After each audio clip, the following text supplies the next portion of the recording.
Short story Whimpers and Whiners by Jobity, narrated by Jobity, written April 2016, recorded and released April 15, 2018.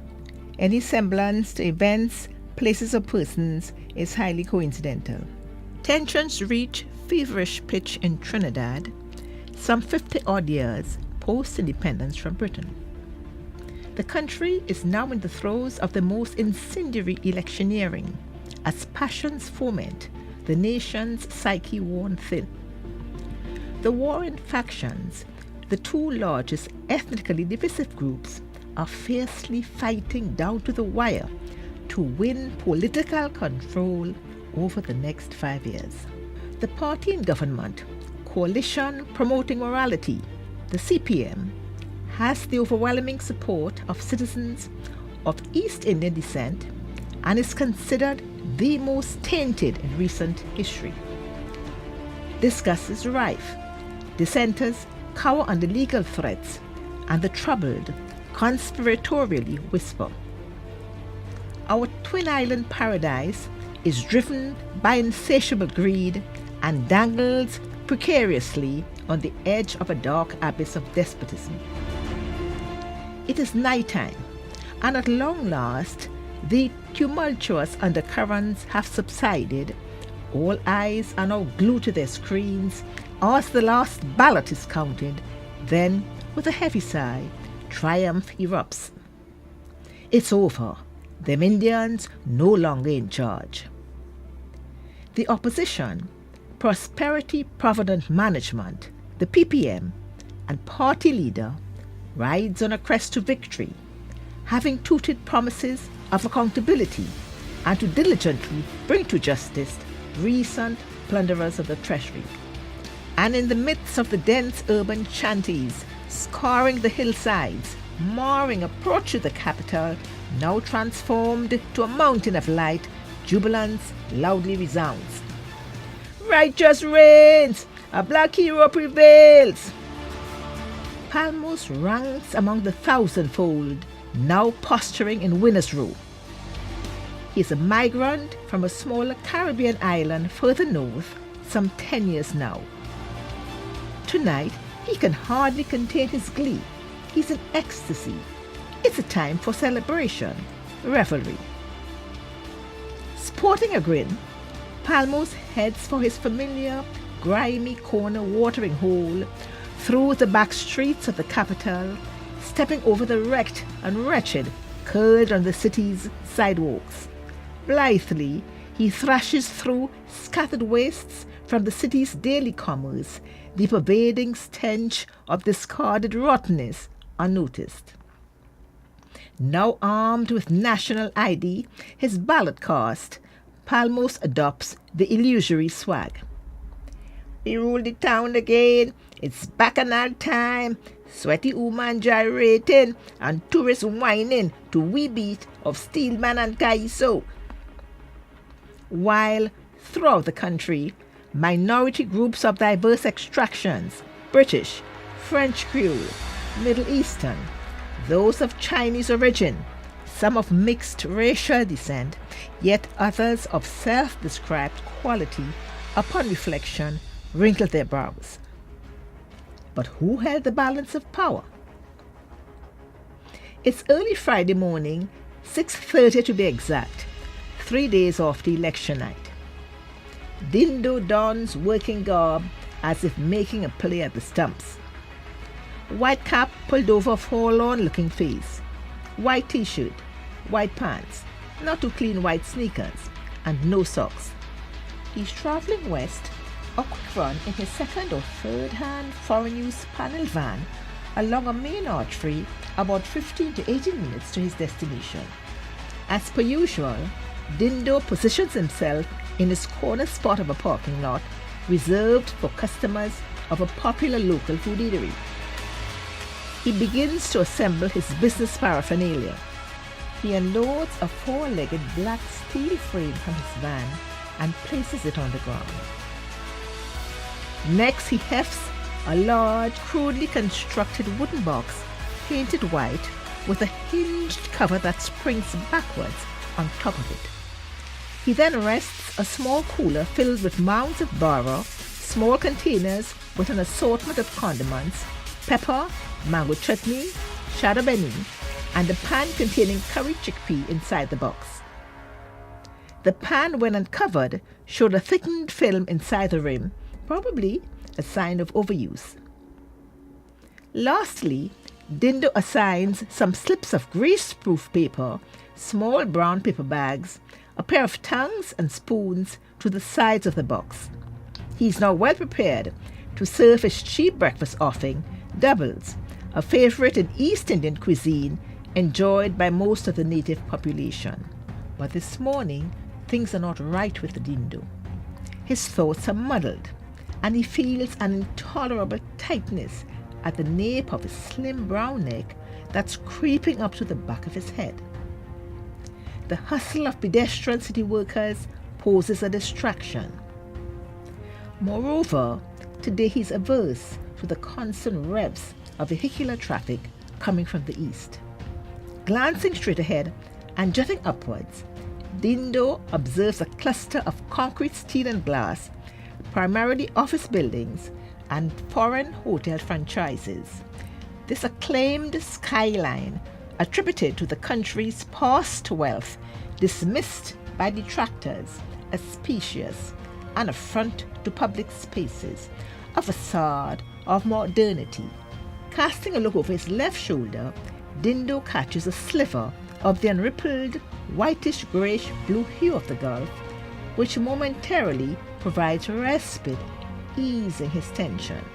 He sees two familiar figures strolling along in his direction and smilingly says to himself, "My customers could be plenty today." Around the same time, Palmos, one of his early morning regulars, arrives. Palmos is still in a festive mood from nights before. Today he's made an alteration to his signature style, three-quarter jeans and well-worn, locally made leather push-toes.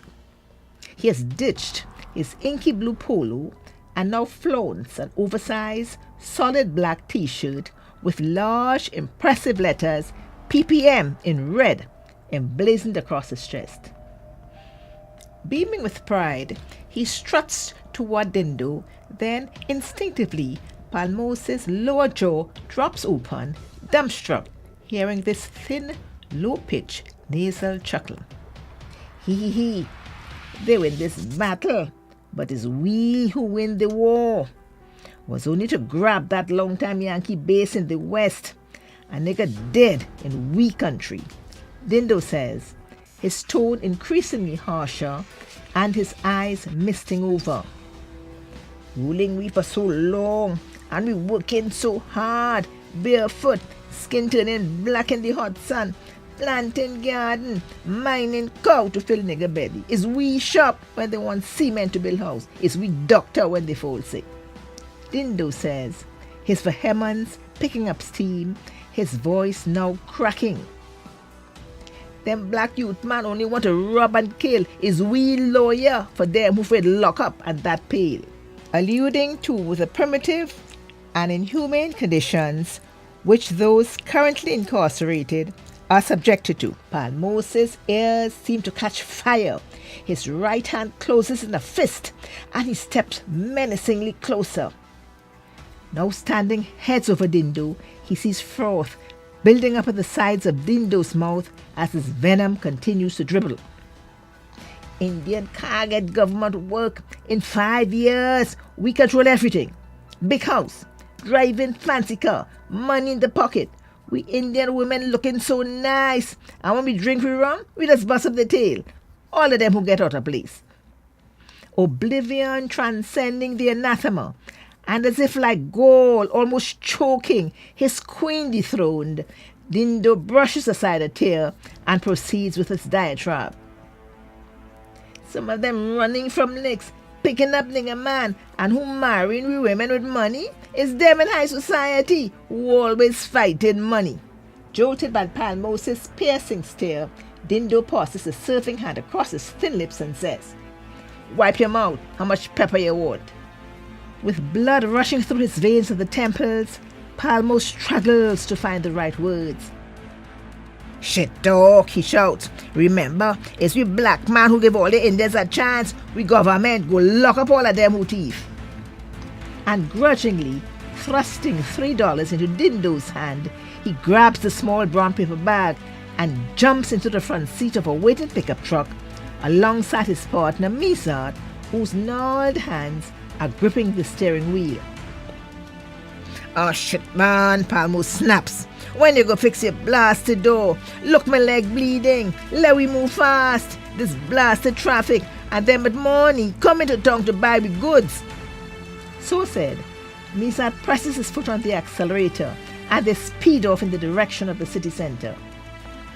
In a few minutes, they arrive at their place of business, a park secured close to the corner of a street on the fringes of the city. Misad jams the truck against an open concrete slip drain. He and Palmos disembark, unhook the tailgate, and remove the damp crocus bags exposing their goods. A mosaic of fresh local vegetables fill 1 or 2 red plastic baskets, and a couple of dirt-splashed pigtail pails, a heap of seasonal fruits, seasonings, some unscrubbed ground provisions, and a bunch of green plantains thrown in for good measure. Some stocks acquired from wholesalers, others through toil and perseverance, hardly by self-inflicted punishment. Late arrivals squeeze between the rickety makeshift vending stalls on either side of the narrow street. Purveyors of common goods, the rule rather than the exception. Traffic moves sluggishly, minute by minute, and mixed with impulsive buying further clog the street. The place buzzes with activity. In the shadows of the city, it's a jumble. Vendors vying with vendors, law-breakers intermingling with the law-abiding, pedestrian, bargain hunters. Customers, young and old, jostle in their marketplace created by design. Notwithstanding his early confrontation, the euphoria over election night has not yet waned. Palmos, provocateur to all who dare to challenge, points his chin upwards, tosses dreadlocks over his shoulder, and chirps. "Now we have we own royal couple. We government go find that vote in the palace." Very soon, customers converge on their truck. A woman wends her way through the thickened throngs of shoppers headed toward them. As she approaches, Palmos congenially flashes a smile. "You come to give me a sale?" he asks. His eyes dart furtively sideways at this uncommon first-timer. Her color-coordinated ensemble, sleeveless batik top and palazzo pants, incongruously belies an early morning cape of a cheap stuff. She's short, no taller than 5'4", light-skinned, makeup masking face, and jet black shoulder-length hair. Bright tomato red toes peep through flat sandals matching her painted fingernails. A basket half laden with goods dangle over one arm, altogether bespeaks a prim aura. "She not from wrong here," Palmos deduces. The woman draws nearer, and as she lifts her arm, shaking her hand at a heap in the tray, Palmos does a double take. "She nice," he muses, "but she pass her time." "Could you please weigh this cassava for me?" the woman says, returning a perfunctory smile. Snapped out of his reverie, Palmos says in reply, $10, and hastily adds, "Ah shit, pick it up for me," as the cassava slid from his grasp. Hesitantly, the woman bends to retrieve the cassava as it rolls into the drain and staggers backwards, pressing her free hand over her nose, swearing under her breath. "Darn you, let's see how long it takes before they clean up and power wash this place." And as she hurriedly departs, she overhears a shout from another customer, obese, heavily endowed, nondescript, leaning against the side of the truck. "Come, help me choose the cassava," drifting toward a lanky Indian man with thinning grey hair and haphazardly dressed, who's seemingly manning the truck. It's none other than Mizard, his face drawn and leathery, adding to his weary and weathered look and indeterminate age. The woman sucks in her teeth. Ah, shucks, tribe helping them? Like money, but don't like bent back and dirty fingernails. And how long now begging the government for house? Events rapidly unfold, and less than a week following their elevation to high office, rasping voices exhort the population, our winners' eyes widening. Responsible citizens, it is time for belt tightening, time for a nation's ethos circumscribed by voluntariness. Words so bitterly cold and dashed upon that elusive vision of grandeur, ground rumblings begin to resonate. Tuesday after this official announcement, Palmos arrives at his usual breakfast stop, his face contorted, pulse racing, and he points a finger at Dindo. All the blasted coolie thief all the money, and we government want me to work for free? It's how long now I waiting on them for a blasted house? Stifling a grin, Dindo says wryly to Palmos, "Black man stupidity, drugs, guns, murders, now Zika biting we." Muscles growing taut at the back of his neck, his nostrils flaring, Palmos says, "Dindo, it's not my small money you're counting. Where you hiding the big house, the big car, the money?" Dindo, his chest heaving uncontrollably, $3-4 and counting, sliding beyond his grasp, and with spittle flying all over his face, says defiantly in reply, "Black man who get big job from we queen, that high man and them house in all the government, them care about small man, them taxes choking we."